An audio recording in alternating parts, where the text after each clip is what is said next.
ene MPP peso wini NDC peso wini do obetimi di nkunum di ababia no onwini emfama NDC anase MPP di akwatiafo hwehwe eye development empuntuo ese Ghana abato no yehunu sa abato nwo sunsanso ena abato nso nwo sunsanso ntie no obi akoto aba onkonkoto aba se obi no papa meye yie obi akoto aba ape basic social amenities development ewa ne peso aso enti akwatiafo nka wenka ne fesa enka ba election be nka ban yankotisi enka sa me nka be hu machine sisi akwati aka ede prepra kwaso dwi kwaso na chese ne yegu kwaso ede ema omanfo but eno no enye mi focus na no pay ade poye na no pay me be ka ho asem eya abato hu sunsanso NDC aban eba ye no wa ma Ghana fo ate ase se Ghana fo pe lean government yempe abanya na tebu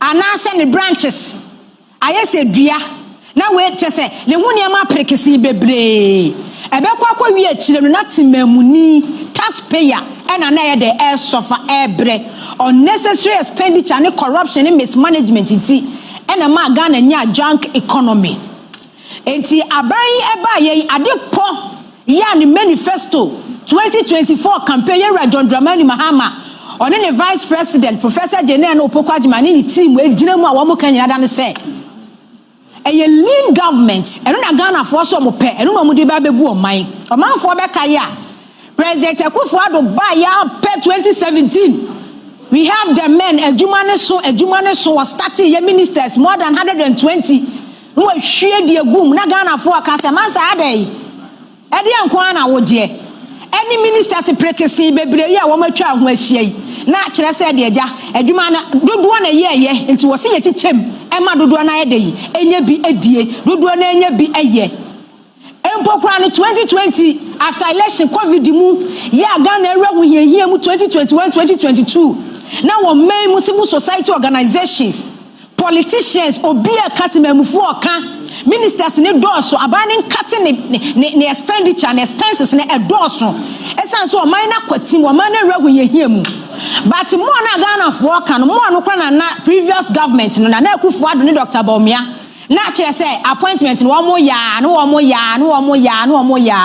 me che we workers day adwumayefo da na sabre trade union congress ipani ekogina wo kan say aban no krofo ne doso yen kati unnecessary expenditure no oh ya ba ya na ebeti say president kwa say mochi kwa no say wo so yi mochi CEO after event national labor union so ni president shia ye jumedie kase so kokko so a president tetenia ma so no say oni mochi kwa me be mam CEO be mam mochi CEO eti president Mahama dia na wo je no Ghana for bona baso essence within a short time 6 to 7 months no I yield good results I yield fruitful e the ama Ghana for say the Ghana for pay ye nya no after 2024-2025 less than a year ya cut unnecessary budget expenditure into no and near me frase aye dey e revive eba ye frase ye nkakra ye Kenya ye ho aye sorry eba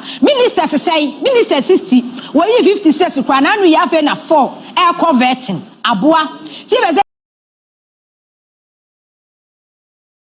executive officers we 16 system ministers we 16 regions free mu a deputies kura wanyi and then other ministries are one merge no money ade because one minister ne ho ka enya asem ketwa ne ho expenditure enya asem ketwa it is ya kate cost ne ye lean government eno na be duma bo mo man na tumpon a Ghana for epen saa Ghana for sana Ghana for the epen wo because wo hwe ye ko international monetary fund projections am ye edema Ghana no a now one more by the end of 2025 inflation a bed drop say somewhere to 21%.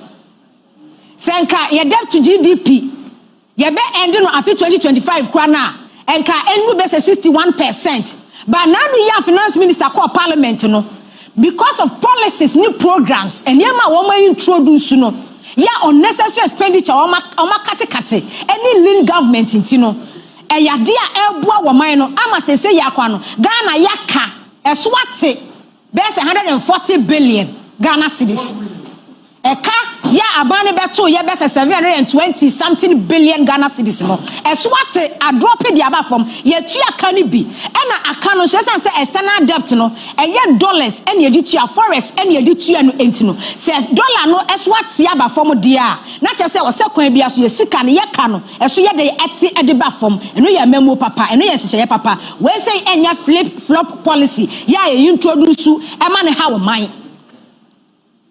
ama enese ne me frasen kakran eba e ya de pa but adia e was a President John Dramani Mahama ne NDC aban e hye ne so say NDC as a political party winning 2024 general election no enye lean political party and a winning election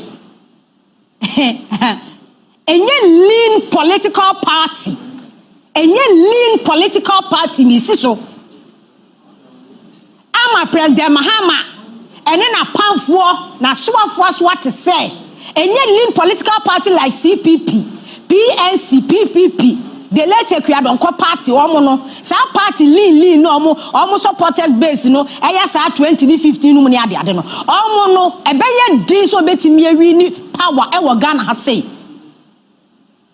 ye wo political parties akasie mienu wo Ghana ha say MPP NDC supporters base no eso all the 16 region 276 constituencies obia de ne hu jimu 8 years in opposition obia ye adwumaden obia sacrifice ye obia sanfifre ebinum kura wo hono adwuma na omo ye ntino omo ntimi nda wo mo fie na wo mo ntimi nda wo mo kata so omo ntimi enda wo mo dem seni ebe ya party ni be free opposition aba power eti lean government na Ghana force ye pe no a President Mahama wodi osia ye wo yo no sa lean government no Ghana for pe but nye lean political party NDC nye lean party o ene wini power na me kwa bakwasemu kakra na me wi a matiesi ensem no ankasemu Ghana abato na ye to no the dynamics no SSS o 2016 President Mahama elusu 2016 no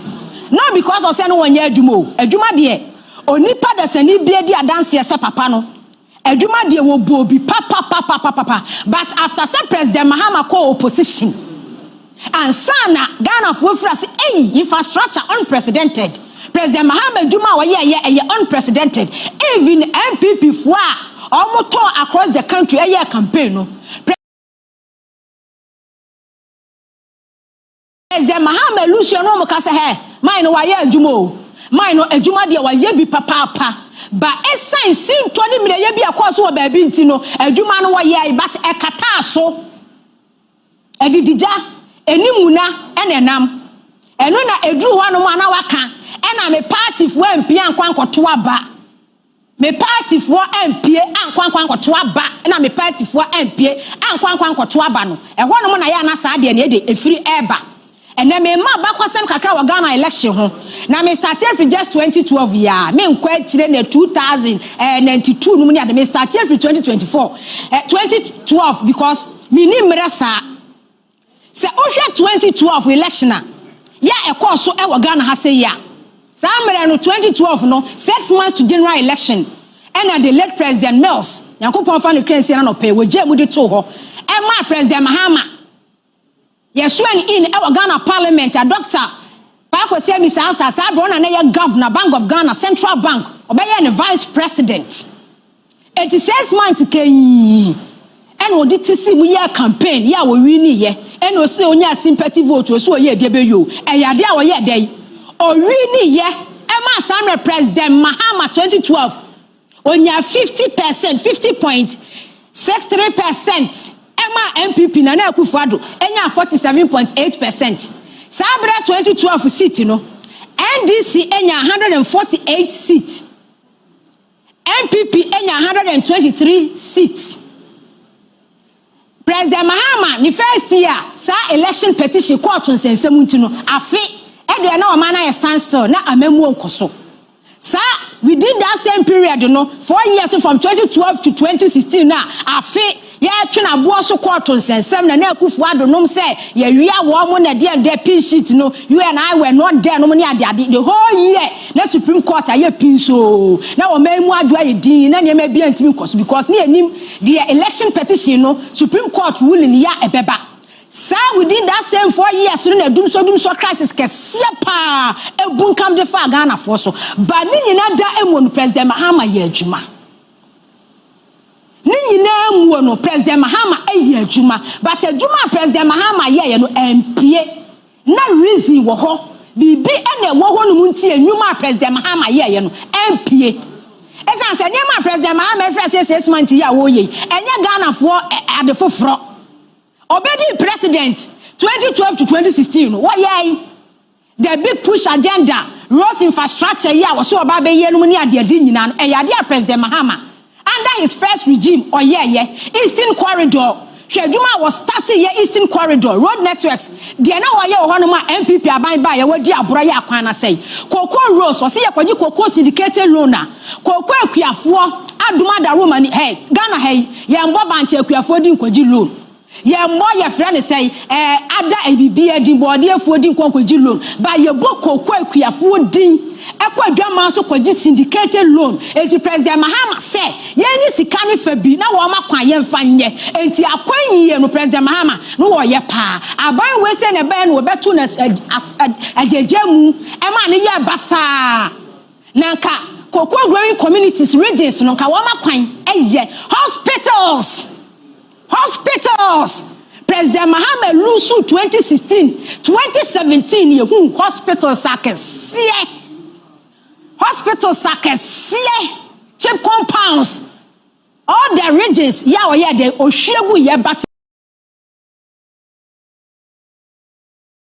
bibi kata so MPA enema bi kata so anya de MPA community day senior high schools wo say time obeku opposition na president bako etimi anya ama Ghana nya senior high schools bako 54 ya complete minya sho se biesida but enema bi kata so enti sa wo se wo ye lean government na wo ye no na wo hunu se eye dom ne edom kwaje power 2016 election and NDC lose ye President Mahama from 50% 2016 order from 44% poo ne pejande na bo from say poo na do na 53.6%.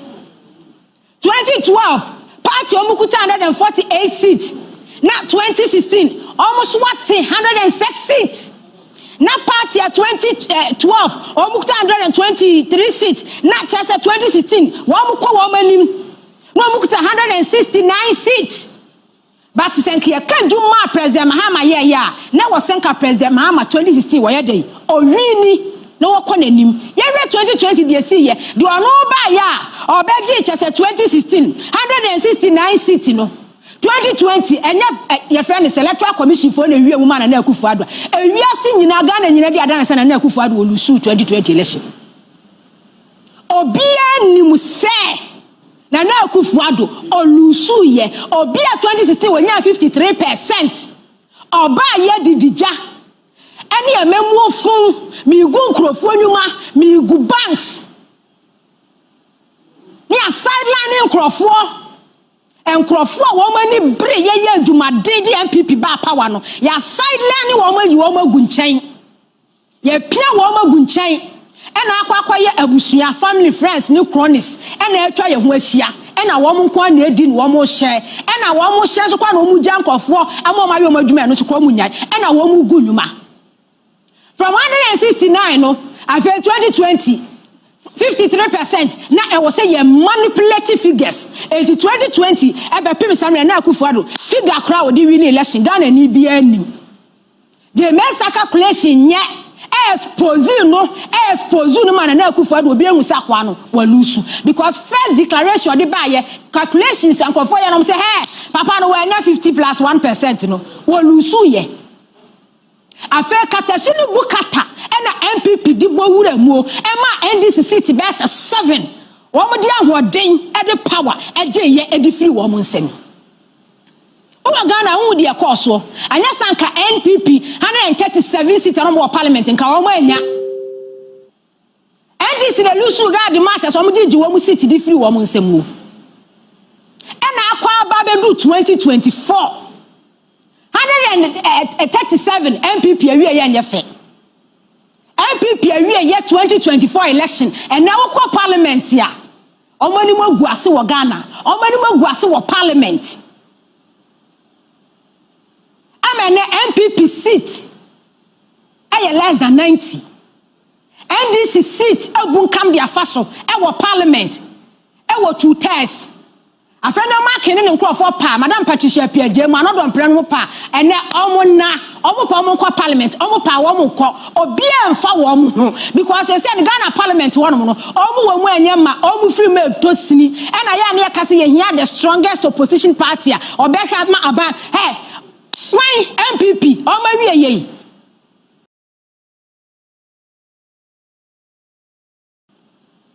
because of a memo for tantan edidija yes sideline party for entiano across the country 16 regions 4 regions political party like MPP any MP or represent or parliament upper east upper west voter region otchere region MPP ni na musini e parliament 4 regions so party to say MPP before 2024 election, I mean, na me kase se no. Said the President Mahama free north, Dr. Bawumia free north urban. Eye chemupe. But after election, no, NPP political party, and to our press conference, amoye, and a presidential, no, will be made 200,000 Ghana cedis. And me be some say mo kra no. Mo party na sena mo bet na se. Na ma hihye party no ye no. Mo next presidential candidate, adwen na mo dwen. Esa ye didija ene kwan ya MPP din nkofo bi fa aso nti no san nkofo na wo mu di wo mani wo mu party no e sorry di tia wo mu why na na dwene se emre bi ba bedu ama national communications director e de ma MPP ya abo abia samwa ya no ye MP why ye minister da e be sorry etia onu ankasa ne party MPP so kwa di movement for change echi ala nchire mate echi because after 2020 olusu okọ your friend say contest ya olusu ye ena nkabani hu nyansa say ya aboabia samwa wo mu ayema ofiri mu etotini entu de si wo kwana ba bi kran fa ne konkọ sha enka ya aboabia samwa kwa kotena kana no atu me share before elections no afero kansi show you ya no TV3 Saturdays na chese ya aboabia samwesi won wasesa electoral commission MPP egu ho expose wo ma me say hey Ghana politics and na ya aboabia samwa ko be defend electoral commission any MPP edidija any ekwan ya onu akasa ne party awoso ye de ne fast ntino no wa sorry atia NPP why na feel say maybe bedroma Hopeson Adorye Hopeson Adorye be expose MPP for akira kwan yo fa so ewia election mu because Hopeson Adorye adwuma ye de ne nsa kwa kan senke ye jaye no ma ne hye ho a enka Hopeson Adorye be ye di na ne kakra wa waje hwe enkrofo wo mu firi MPP mu a wo mu botia MPP NDC wini na wo mu wini ye let me tell you something information as ankrofo no mu firi MPP mu no edema NDC no na enya asem ketua you don't have any idea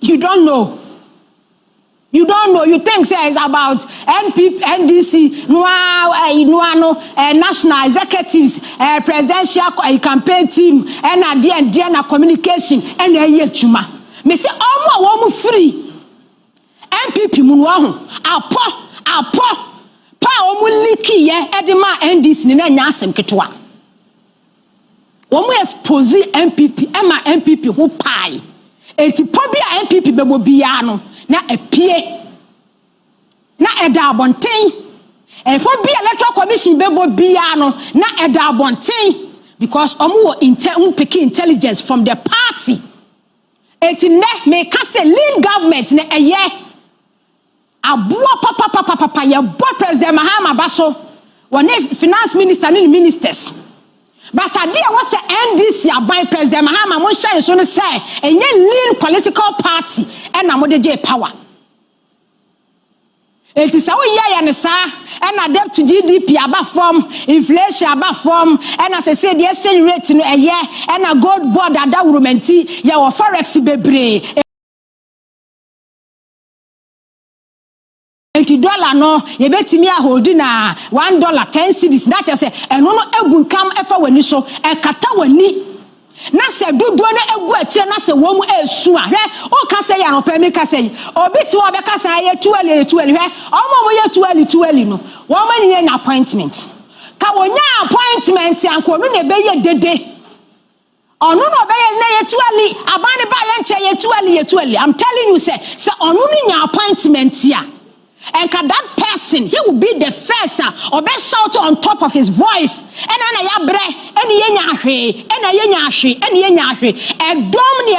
power. And you will be an appointment. Said the Memotiano. And you will be an appointment. And you will be an presidency. And you will be a chairman general. And you will be a chief of staff. And you will be a minister be.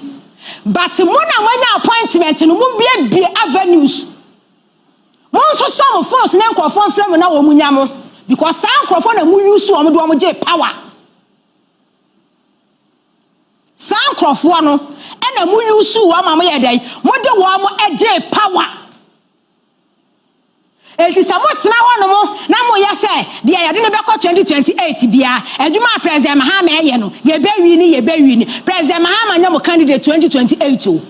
I found a mobile candidate for 2028.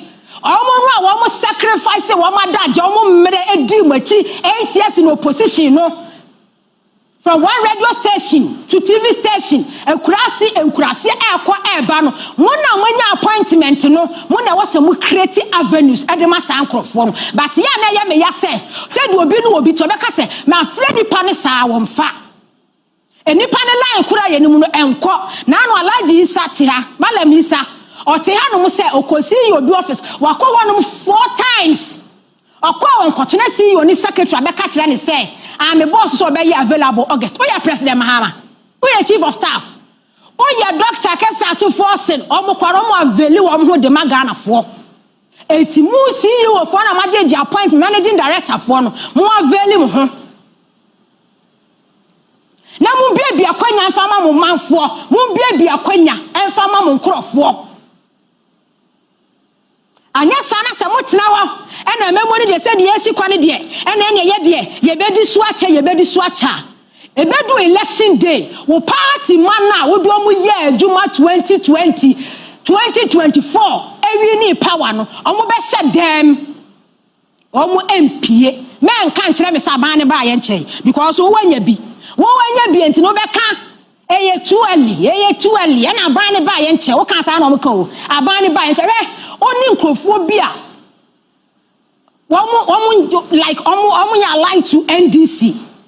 Say movement for change if way social commentators for omu ya juma edema NDC. One bi shia no omu ka NDC de say ya no omu ti omu nya papa. Sa no omu tie. Oh omu de say ya no omu tie. Ah say ka yan pipi pa na ya juma ma omu a. Oh NDC for de say ya mo de. Ye ka kire mu say ya na mu tie say ya na mu tie ya mo de. Ai sa no omo tie omo yusu omo nkayo eye mo de se nkrofo ka sa akire mo yei na na ma ye nu mu ye ho na da Akufo Addo Dr. Bawumia no ya fa jem ti ensuro wisie. I'm telling you people today ye nso ne ye beka ye ya fa jem ba bi e free ba no ye ma me no ne ye papa no ne abusuafo no wo mo na adwuma ye se a rescue mission no ya fa jam NDC abaye ye nsuro nwisie na wo mo kasa na wo mo tie NDC political party NDC ababem na meka ma mate NDC ababem December 7th na Xmas abetwam New Year abetwam Easter abetwam but NDC media they don't even know them 7 months near media ye adwumadema NDC kura no so mo be from do matena se say ye damasimpo no ebinsi da political party be no 2016 say ya na mo ye yo from 20 say ya na mo ye yesa no pemani abrepa say ya ntina president Mahama Juma wo ye kadem MP after say president Mahama lusu ye na ye tena radio ni TV so ne ye papa yi adwuma wo ye ya papa yi adwuma hospitals modern facilities schools are schools akwan but essence bi no yom so ma ye bizarre bizarre entina afa de na moda fom se pu enti se wa hwe yi a se mu wo citizen se 180 something e wo parliament se mo hwe yi a se yi a na ye kana be ka se too early no se to so se yi a 2028 na wo sit ni be se 20 na free so afa 58% no na wa hwe yi na wo be 51% because enipa ne edo mu ye adwumaje power enipa na wo do mu ye adwumaje power no obi ba party ni mu 3 weeks Rose Mod hwan ya obedi ntroi ofri Bawumia officer ase no ye so what front desk obedi ntroi ya my presidential staff ono ma recognizing the sacrifice mo hu na adwuma wo ye but do ono di wachi 8 years no eye too early onhu no on kai no onhu no unti ni din poda onhu no nimu no ho 8 years mo report 2016 de odi wachi akuta wo ekomu mu amanie mu no eye too early Korea ni be me ya Korea ni ya mo man appointment mama appointment ama Korea for mrofo nyina nya bi eye ni nyina eye good governance amemwo no nko nanim but me catch NDC from Oma Swat say lead government ni Ghana for President Mahama Yabo abaso wa ya de but catch wo party ministers CEO of one say na no bi catch Sammy Gyamfi kwa de wo bre udu no office kwa de nipa bu nkama faso wo eye Sammy as a national communications officer there say na beto wo yeso udu Sammy Gyamfi officer nipa bu nkama faso wo onya no twa bia bia onya mre so attend to obi a obi na catch me but mo na waka na wo ye CEO na wo bi ti samala minister ba office wa ba 1 wa ba 2 wa ba 3 na waka kire wo secretary say waka tell say August na ya available who born dog Nkofo ni abiri gina mu ye adwuma no nkofo hye dem ema deadline ema timelines na nkofo hye dem say NDC aban mu media house so mu ye adwuma ma wo 7 months ni me bua mo kan so ma coordinator mo do ma trase aka kire mo say 8 years ni ma sacrifice ma bre ma konkodinti adama say enye sika obi ye adwuma ma wa appreciate nipa no effort nipa no input come him and the director say minimre afa obi nkan cha attorney general who say me power semba A+ dị na semba so mi nya ne ho mele pa enti me A+ o hu mi one menye fine mi nya ne ho mele pa ba Dr. Dominic Ayeni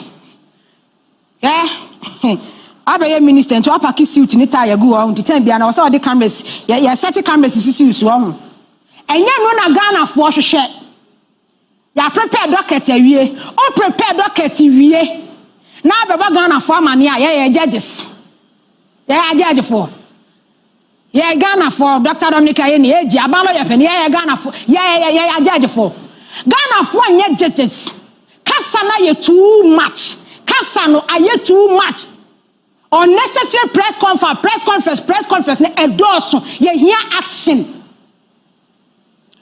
Ghana for here mo ba ye national service before mo be ba national service na Fourth Estate the whole report abadadadadada mo se mo ye audit at the report in fellow Kwaku for so the report no e be tu dwa se Ghana sika over 500 million Ghana cedis afan kwafo nsase eno no eye ade eda wono mo da enya ade foforo ye nim firi tete ye nim efiri tete ena ye nimuo ye nim efiri tete 548 million wo ba ye ene ache ye say former director what detain no afema release no guy bako gift aware aba eno gift aware mu detain no ekwakwa mu fa so mu release no ya ante ho hwe eho anu asaba be ye press conference fura na the national service hu nsem aba na anu dia Ghana fo hwe kwan ene say national service calm down the people involved and Crawford did say ghost names.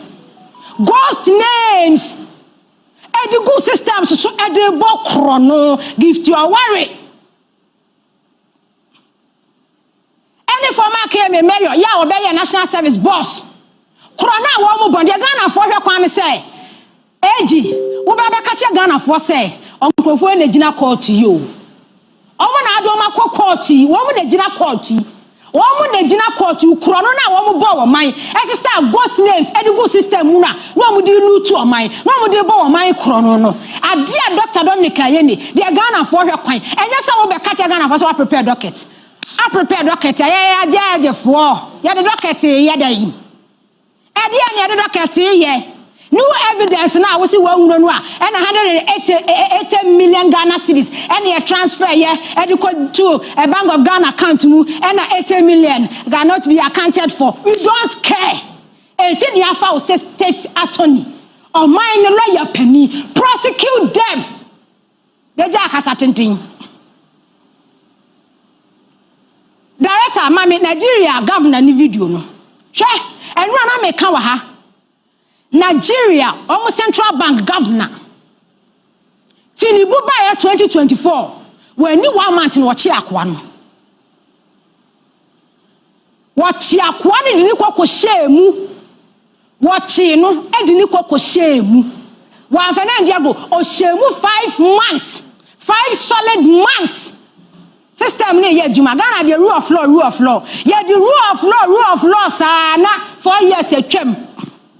Rule of law, sana 4 years, na cheb, na enkrofo na, one more destroy, one mana, any period when you hear no more for ready. Now one more after one more eddy. Rule of law. Now all my for one more eddy. Our Ghana has say.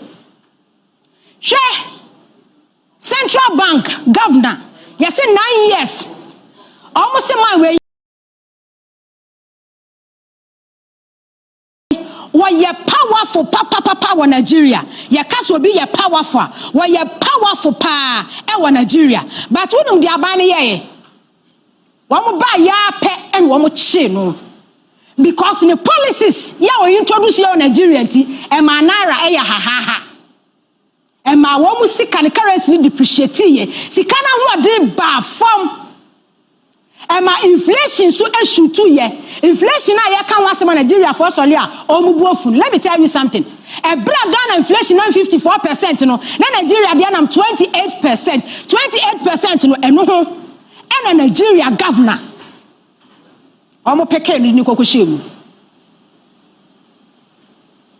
Afensi yeso odini tumi so e print sika, no wa print sika, wanya approval.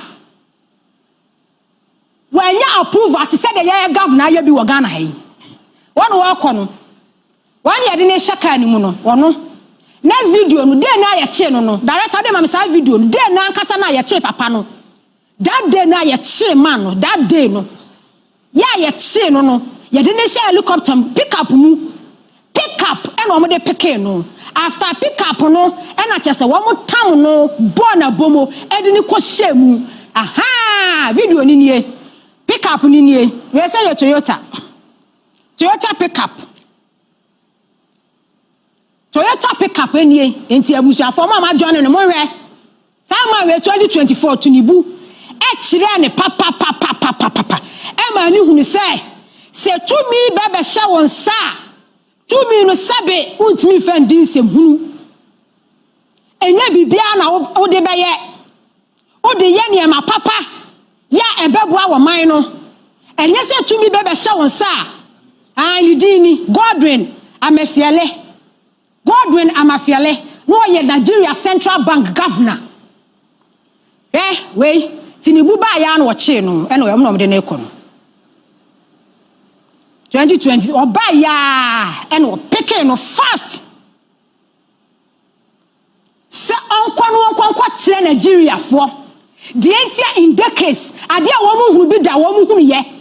The entire inflation team should to do 28%. The entire woman currency naira, a who day a bar from. We are Nigeria for one more a benisika semu bibia omo dollar omo do sika naira unlike Ghana na bibia transaction bia ye boy in dollars Nigerians Simon we Godwin amefiale ye chini koshemu 5 months we bi na ye hwede free NDC abai ho ye hwede free NDC abai ho ne se governor Ernest Addison adwuma wo ye ma timamufo sofa ye timamufo breye odi mmra ne tumi share ne nsa etwa sika over 80 billion edi gu Ghana economy mu a inflation do 54% no o me kire Ghana for way na Ghana for hwehwe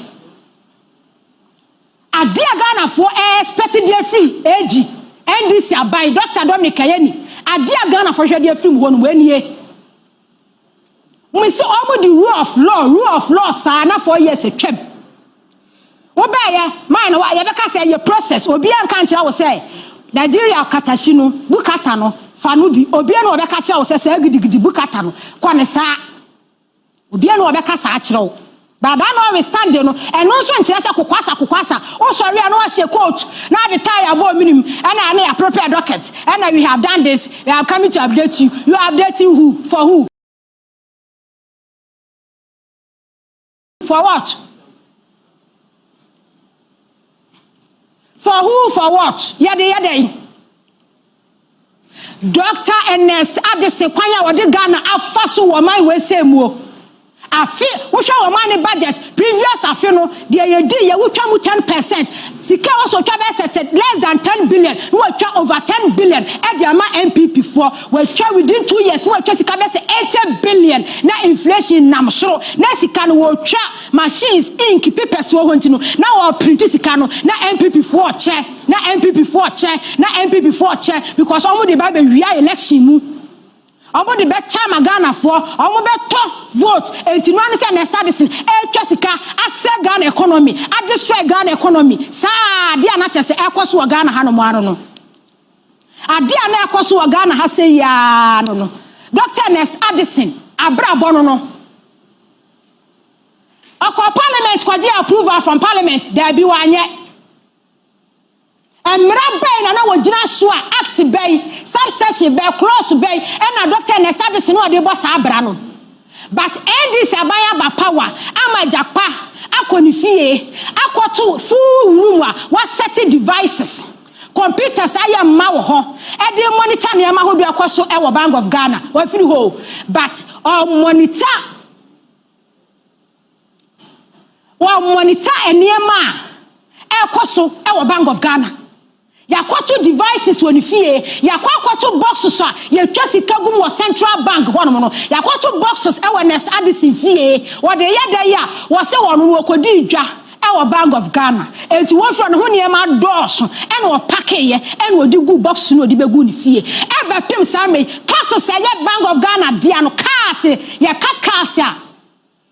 cars yo luxurious vehicles ya se buru num egu ni fie on far process biama o de toka no ni nyina egu fie when na your friend say Dominic Ayeni when na Ghana for hwe ho kwan say prosecute them ne jai sa unnecessary and ya prepare docket ya prepare chairman untumi mo che na mo de ko galamsey wan nse galamsey ETC forest mu Ghana ha sen SIA forest wa bra na che say ya man lances ye ni Ghana ha won sense won sense as won say adwapade wan kwaje exim back $10 million what update here say what prepare docket ever docket nya dey director my last one me so video no enkrofo bi anya kanea na me fa no sorry okay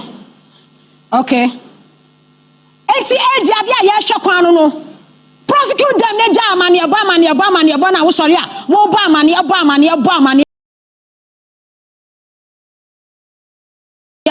no okay hwe enkro bi anya kanea na mi hu ye no me rehoi wa mo wa afo ano south west yes 16 communities esikantia any other communities yeah wa afo ano south west we can dimu na wo mo ebose so wo manya light na me raw wo director fatu so na Ghana for hwe na me raw wo afo no he hwe ma me director de beni kakra bi na wo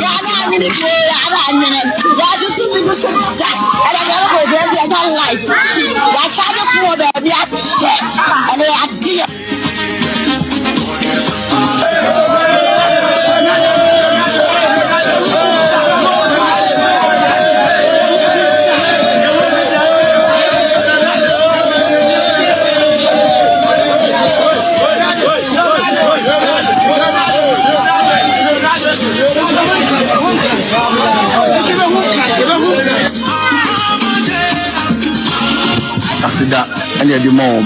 There's a mama and Yadia, my India. And yes, you better your phones away, Kruma. I have a second him. You bring your TV. If you cry the same to be a cop, Bongosan Koto and Noma. They say you basically a coastal with Kruma, if you ever talk and nobody and perform with this band. You don't want to part. That's how I'm in court. Maybe I was your first one, as you can see. Any Yasin Kroto best 50 Kahu, Ewa have for no southwest. Any Kania. Omanyan Kania Ebose. Meanwhile, you were transformers our warehouse essay. Your time sika ya Jessica sa ni akofa cables, ni akofa transformers, ni dia begu warehouse, na spy, ni ye wiaton, na ye wiaton, na Ghana ni ti kurom ha, na oni Kania edem. Na oni Kania edem. Edu election, no ma se ballot boxes e dia akosiwo. Say woman to Abamamo. A do election, our politicians, Macho Santain, Air campaign. Say woman to Abamfamamo. Sanko for your ma. HABECU. Bobo and Womoso. Now when you are crowd think the same exams questions. The solve the same exam questions. Minimbre politicians are more Ghana has a more way home. I catch you and your fool. Sikabe Brebe, Muria, age report just last year, 15.4 billion. Financial irregularities are shit. Now, for that, so the sum our Ghana. I was here for. Thanks for watching. Like and share the video. You can also drop your comment. Please don't forget to subscribe. Click on the bell to turn on the notification.